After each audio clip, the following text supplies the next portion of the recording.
So in this video, we'll look at the question, what happens once a president's rule is imposed on the state? Once the president's rule is imposed on a state, the union government assumes the powers of the state government. The council of ministers of that state are dismissed by the president, which means that the seat of the chief minister falls vacant and the legislative assembly is suspended or dissolved, necessitating a free election. So the legislative assembly of that state is then suspended or dissolved, necessitating a fresh election. So the council of ministers of the state are dismissed by the president, which means that there is no chief minister. That is, the seat of the chief minister falls vacant. The union government assumes the powers of the state government. The parliament now can legislate on state subjects. We have already seen this in the previous video, that the parliament assumes to itself the powers to legislate on state subjects. The parliament passes the state budgets as well if there is a need to do so during the president's rule. The president can also issue ordinances on state subjects. Note that the parliament can also delegate the task of legislating for the state to the president or to any other person chosen by him. The president can also sanction funds from the state consolidated fund if the Lok Sabha is not in session, pending its approval on convening. So the president assumes the powers of the parliament and the parliament is not in session for legislating even on state subjects. But when the parliament is in session, then the parliament only legislates. The parliament can also delegate the task of legislating for the state to the president or to any other person chosen by him. Interestingly, the laws that parliament makes for the state during the president's rule continue to be enforced even after the president's rule. So the laws that are made by the parliament for the state on the state subjects continue to be enforced even after the president's rule. The same is not true for emergency, please remember. However, in case of a president's rule, the laws that parliament makes for the state during the president's rule continues to be enforced even after the president's rule is revoked. However, these laws can be amended or repealed by the state legislature assemblies later. In the case of a national emergency, the laws that the center makes for the state lose effect once the emergency is revoked or 6 months after that. But in case of a president's rule, the laws made by the parliament continue to have effect even after the president's rule is revoked. However, what the state assemblies can do is that they can edit these laws or they can remove these laws later. So we will look at the nature of the president's rule. So Article 356 or President's Rule is looked at as a hacking tool in the hands of power-hungry politicians at the center. Article 356 was supposed to remain a dead letter in the constitution. It was only supposed to be used under very dire circumstances. If there was some kind of a unnatural situation, or if there is a big emergency at the state level and the state government could not function, or if the state government was behaving in a rogue fashion, then president's rule was supposed to come in. However, Article 365 has been used almost 115 times as of 2017. So for a provision that was supposed to remain a dead letter, the president's rule as of 2017 has been imposed 115 times.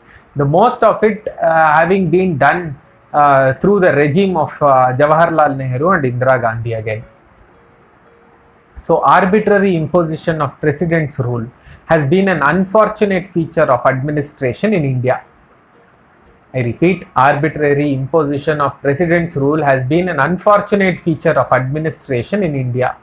Almost all the states of India have had president's rule imposed on them. Only Chhattisgarh, Telangana have been lucky enough to escape such a fate, because Chhattisgarh was formed in 2000 and Telangana was formed in 2014. So only these two states have escaped from the president's rule. In the S.R. Bommai case of 1994, the Supreme Court has given a landmark judgment. So what does it say? So in the SR Bommai case, the Supreme Court has clamped down on arbitrary impositions of the president's rule. Until the mid 1990s, the power of Article 356 was being severely abused. The Union government used it through the governors to wreak havoc on governments in states from other political parties. Such abuse drastically reduced after the Bommai case judgment in 1994.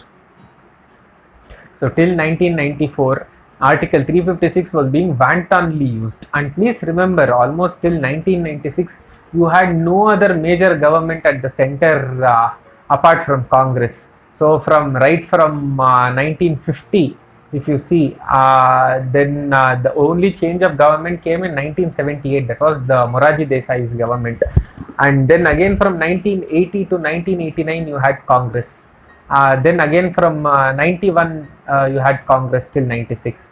So if there is one political party that is responsible for the misuse of Article 356 and of President's rule, it is the Congress party. And especially Jawaharlal Nehru and Indira Gandhi imposed the President's rule wantonly. So the SR Bommai case of 1994 said that arbitrary impositions of President's rule would not be valid. So now we will look at what the Bommai case judgment was about and how it impacted the use of President's rule in India. The Constitution tries to balance three bodies of power, that is the executive, legislature and judiciary. We have seen this. Our Constitution believes in a form of government with checks and balances. In case of President's rule, the executive misbehaved for over 5 decades. It is quite shocking that it took the judiciary over 5 decades and over 100 instances of the President's rule being imposed to spring into action. However, once the judiciary stepped in, the results were there for all to see. The misuse of the President's rule has drastically reduced after the Bommai case. As part of the history of the case, please know that SR Bommai from the Janata Dal formed a government in Karnataka in 1988. The Congress government at the center, with Rajiv Gandhi as the Prime Minister, decided to dismiss this government and hold fresh elections because Congress could not come into power and Janata Dal was in power. This was a classic example of how the Congress party was functioning before the SR Bommai case. So there were some defections and the usual evil politics that happened in Karnataka, and the governor sent report twice actually to the president asking him to invoke Article 356, saying that Bommai had lost the support of the majority and that it would be unconstitutional for a chief minister and his council of ministers to remain in power when they did not command the confidence of the house. So the governor sent a report to the president saying that Bommai had lost his majority in the house and it would be unconstitutional for him to continue as the chief minister without a majority in the house. So the governor sent this report twice. So on the receipt of the second report, the president immediately invoked the president's rule. Bommai challenged this decision in the High Court of Karnataka and he was defeated. He challenged it now in the Supreme Court. The Supreme Court took this case up. The first question that lay before the Supreme Court was this: is the imposition of the President's rule under Article 356 justiciable? Is it subject to judicial review? If yes, to what extent? The second question: was the President's power under Article 356 to impose President's rule unfettered? That is the President's power to impose President's rule under Article 356 absolute? So these are the two questions that the Supreme Court had to answer as part of the Bommai case. We will continue with Bommai's case in the next video. Thank you.